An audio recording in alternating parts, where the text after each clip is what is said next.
ዕለት ዕስራን ሓደን ሓምለ በስመ አብ ወወልድ ወመንፈስ ቅዱስ አሐዱ አምላክ።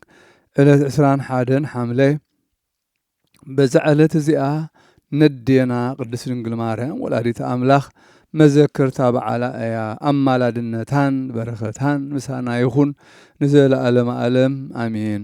ሰላም ለኪ ተረሳይተ ክብር በወጻብሄ ወቀናቲተ ጽድቅ ምስለ መክፌ እምባህረ ጌጋይ በእንተ ኮነ እንተ ዘኮነ ጸናፌ ማርያም እንበሌቺ ኃጣእኩ ሀዳፌ ሶበተመየጥኩ እምለፌ ወለፌ።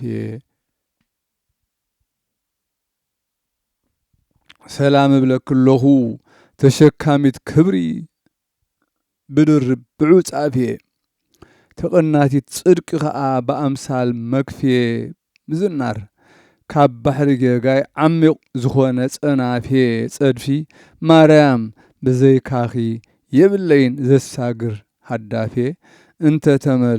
እንተ ተመለስኩ የማነ ጸጋም እምለፌ ወለፌ። በዛ ዕለት እዚኣ ቅዱስ ሱስንዮስ ህጽው ስሉብ አዕረፈ።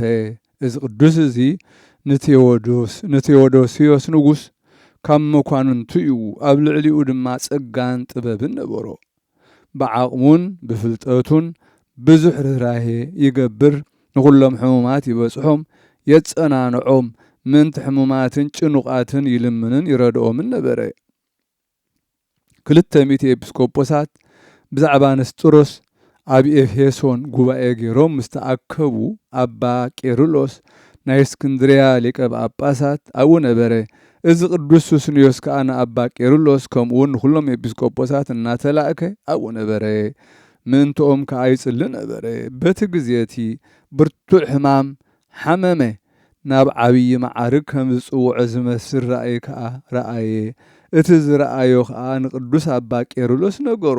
ኣባ ቄርሎስ ከዓ ጐይታ ኢየሱስ ክርስቶስ ንኽፍውሰካ ክልምኖዶ ትደሊ ኢኻ በሎ። ንሱ ከዓ ወደሊ ወኣቦየ ገንዘበይ ንድኻታት ክሳብ ዝዕድል ክጸንሕ እደሊ እየ በሎ።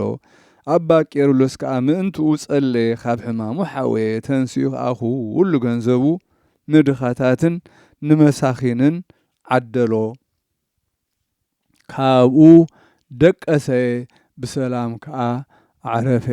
ኣባ ቄርሎስ ከዓ ኣብ ልዕሊኡ ጸለየ። ገኒዙ ከዓ ቀበሮ። ብመዓልቲ ዕረፍቱ 21 ሓምለ መዘከርታኡ ክገብሩሉ ከዓ ኣዘዘ። እግዚኣብሔር ብጸሎቱ ይምሓረና ንዘለዓለመ ዓለም አሜን። ሰላም ለሱስንዮስ በምግባረ ጽድቅ ሰናየ ተሰምዮ ለእጓለ ጴጥሮስ ሱሲ ዘተመክሰዮ ዘይፄውኦ በራእይ ድህረ አስተርአዮ ላዕለ ነዳያን እስከይዘሩ ንዋዮ መዋዕለ ሕይወቱ ወሰከ ቄርሎስ ጸልዮ።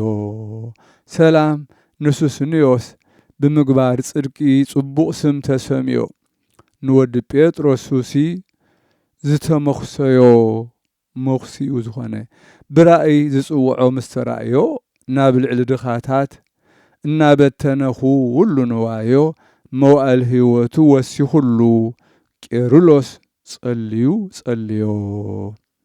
ሰላም ለልደትከ በዛቲ ዕለት እምስነ ሕይወት የወስጣቴዎስ አጽፈከ አጽፈ ቅዱሳት ጊዜ አስሃተያ ወአመ ቆሪር ሰዓት ታስተርኢ ተከዲና ነፍሲ እርቅት። ሰላም ንልደትካ በዛ በርኽቲ ዕለት ካበዲኻ ስነ ሕይወት የወስጣቴዎስ ዓጽፍኻ ዓጽፊ ቅዱሳት ኣበስሓይታ ኣብ ቆራሪ ሰዓት ተኸዲና ትረአ ነፍሰይ ዕርቕት። በዛ ዕለት እዚኣ ብፁዕ ኣቦ እህወ ክርስቶስ አዕረፈ። ነዚ ቅዱስ እዚ ዓለማዊ እዩ። ሰበይቲ ምስ ተመርዓወ ብድንግልና ምስኣ ተቐመጠ። ክልቲኦም ብጾምን ብጸሎትን ይግዝኡ ነበሩ። ብለይቲ ማቕ ይኽደኑ በበይኖም ከዓ ይድቅሱ። ቀትሪ ከዓ ንሱ ኣባጊዕ ክሕሉ ኣብ በረኻ ይውዕል። ንሳ ከዓ ንኣጋይሽ መግቢ ከተዳሉ ትውዕል። ምሸት ንሱ ኣእጋር ኣጋይሽ ይሓጽብ። ንሳ ከዓ ብምቕራብ መግቦም ትለኣኽ ነበረት። ካብኡ መነኮሳት ናይዞም ስድራ እዚኦም መነባብሮኦም ከመይ ከም ዝኾነ ክገልጸሎም ናብ እግዚኣብሔር ለመኑ። ሽዑ ካብ ሰማይ ከም ዝብል ቃል ናብኣቶም መጸ ገድልኹም ክንዲ ገድሊ ናይ እህወ ክርስቶስን ሰበይቱን ኣይበጽሐን። እቶም ፍጹማን መነኮሳት ከይዶም ምግባሮም መርመሩ።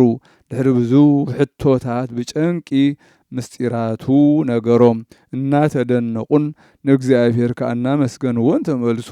በዚ ከም ዝበለ ተግባር ከለው ብሰላም አዕረፉ። በረከቶም ምሳና ይኹን ንዘለዓለም ዓለም አሜን። ሰላም ለእህወ ክርስቶስ አዳመ ዝክር ወዚአና ምስለ ብእሲቱ ህቡረ ዘተበጽኡ በድንግልና ከመሰሙ ቃለ እምነ ምጡቅ ደመና ህሩያን መነኮሳት ዘንብረቶም ጽሙና ለገድለ እሉ ገድሎሙ ይበጽሐ መጠና። ሰላም ንእህወ ክርስቶስ ጽቡቕ ግብሪ ምዝየና ምስ ሰበይቱ ሓቢሮም ዝተማባጽዑ ክነብሩ ብድንግልና ቃል ከም ዝሰምዑ ካብ ዝለዓለ ደመና ሕሩያን መነኮሳት ንብረቶም ብጽሙና ንገድል ዞም ቅዱሳን ገድሎም ኣይበጽሐን መጠና። በዛ ዕለት እዚኣ ንኽቡር መልአኽ ኡራኤል ሊቀ መላእኽቲ በዓሉ እያ። ከምኡውን ነቦና በጸሎተ ሚካኤል ኒውራኖስ መኮንን ጐይታና ኣብ መስቀል ጐድኑ ክውጋእ ከሎ ዝነበረ መዘክርታኦም እያ። በረኸቶም ምሳና ይኹን ዘለዓለም ዓለም አሜን። ሰላም ለከ ሊቀ አእላፍ ሀራ ርሱየ አክሊል ወጌራ ኡራኤል ፍንው እምሰማያዊት ደብተራ ለሄኖክ ከመታርእዮ ሚጠተ ብርሃናት ነከራ ወምስጢረ ጽዮን ትፈክር ለእዝራ። ሰላም ንዓኻ ሊቀ አእላፍ ሐራ ሽሉም አክሊል ምስጌራ ኡራኤል ልኡኽ ካብ ሰማያዊት ደብተራ ንሄኖክ ከተርእዮ ምምልላስ ብርሃናት ዘደንቕ ነከራ ናይ ጽዮን ምስጢርውን ክትርጉም ንእዝራ። ሰላም እብል መንክራቲሁ አብየ ለበጸሎተ ሚካኤል አቡየ ሃበ ህብረ ከይሲ ወሊጦ ዘአሳ ራእየ ወካበ ከይሲየ አሳ ረሰየ ብሕራረ አጽሙ ወስጋሁ ይፌውስ ድውየ። ሰላም እብል ነተአምራቱ ዓብይ በጸሎተ ሚካኤል አቦይ ናብ ሕብሪ ገበል ለዊጡ ናይ ዓሳ ራእይ ደጊሙውን ንገበል ለወጦ ናብ ዓሳ ጥዑይ ብሕራር ዓጽሙን ስጉኡን ይፍውስ ድዊ። በዛ ዕለት እዚኣ ላእከ ማርያም ኢትዮጵያዊ አዕረፈ። ንሱ ሕያዋይ ኣብ ልዕሊ ድኻታት ምሕረት ዝገብርን ምጽዋ ዘዘውትርን ነበረ። ነዚ ቅዱስ ስማ ድኡ ሮማነ ወርቅ ትበሃል። ንሳ ንመካነ ስላሴ ዝሃነጻ ንናኦድ ንጉስ ኢትዮጵያዊ ጓሉ እያ። ነዚ ጻድቕ እዚ ምስ ወለድዎ ኣብ ልዕሊ ቤተ ክርስቲያንን ኣብ ልዕሊ ንጉስ ልብነ ድንግልን ዓብይ ስደት ምስጋ ኮነ። ዜና ትዕግስቱን ሕያውነቱን ነዚ ንጉስ ሓዲግናዮ ኣሎና። ምክንያቱ ኣብ ታሪክ ስነ ክርስቶስን ኣብ ዘጰራቅሊጦስን ተጻሒፉሎ ልብነ ድንግል ምስ ሞተ ወዱ ገላውዴዎስ ነገሰ ኣብ ልዕሊኡ ኣስላም ከለው። ካብ መዓልታት ሓደ መዓልቲ ገላውዴዎስ ምስ ዓባስ ውግእ ክገብር ከሎ ቅድም ዓወት ንዕኡ ኾነሉ ጸኒሑ ግና ኣስላም ኣሰነፍዎ። ናይ ዓለም ስርዓታ ከምኡ እዩ። ሽዑ ነዚ ጻድቕ ላእከ ማርያም ሒዞም ማረኽዎ፣ ናብ ኢማም ወሰድዎ። ንሱ ከዓ ብክብሪ አንበሮ። ድሒሩ ግና ብሃይማኖቱ ከም ዘይተሓባበረ ረአዮ። ነቶም ምሩኻትን ቅቱላትን ምስ ረአዮም ይበኪ ይስቀቕ ነበረ። ንሳቶም ከዓ ሽዑ ሰለብዎ። ነዚ ከዓ ኩሉ ዝረኽቦ ይኮነን፣ ከምቲ ጐይታና ዝበሎ ነቶም ዝተዋህቦም ጥራሕ እዩ።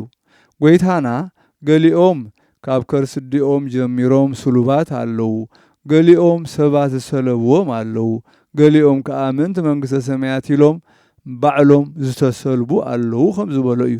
ነዚ ክጾሮ ዝኽእል ይጽሮ፣ ነዚ ትምህርቲ እዚ ክቕበሎ ዝኽእል ይቀበሎ በለ። ብድሕሪ እዚ ኢማም ናብ ንጉስ ኣስላም ንሱ ከዓ ቱርኪ እዩ ክወስድዎ ኣዘዘ። ክኸይድ ከሎ ኣብ መገዲ ብዙሕ ሽግር ረኸቦ። ሓደ ሓደ ግዜ ኣብ ገመል ቁልቁል ኣፉ ክስቀል፣ ሓደ ሓደ ግዜ ብሃሩር ፀሓይን ብፅምኢ ማይን። ባሻ ምስ ሞተ ከዓ ብፍቓድ እግዚኣብሔር ኣብ ምድሪ ኢትዮጵያ ተረፈ። ካብ ኢድ ኣስላም ወፀ። ካብኡ ብዙሓት ኣብያተ ክርስቲያናት ሃነፀ። ኣብ ድኻታትን መሳኺንን ከዓ ብዙሕ ምግባር ሰናይ ገበረ። መሊሱ እውን ናይ ጻድቃንን ሰማዕታትን መዘከርታ ይገብር ነበረ። ብዝያዳ ከዓ ንእግዝእትነ ማርያም መዘከርታ በዓላ ይገብር ነበረ። ግዜ ዕረፍቱ ማለት እቲ ናይ ኩሉ ጥበብ መወዳእታ ሞት ምስ በጽሐ ንባሮቱ ሰብኡትን ኣንስትን ናፃ ኣውፅኦም ናብ ዓለም ኣቦታቱ ከዓ ኸደ ኣዕረፈ። እግዚኣብሔር ብጸሎቱ ይምሓረና ንዘለዓለመ ዓለም ኣሜን።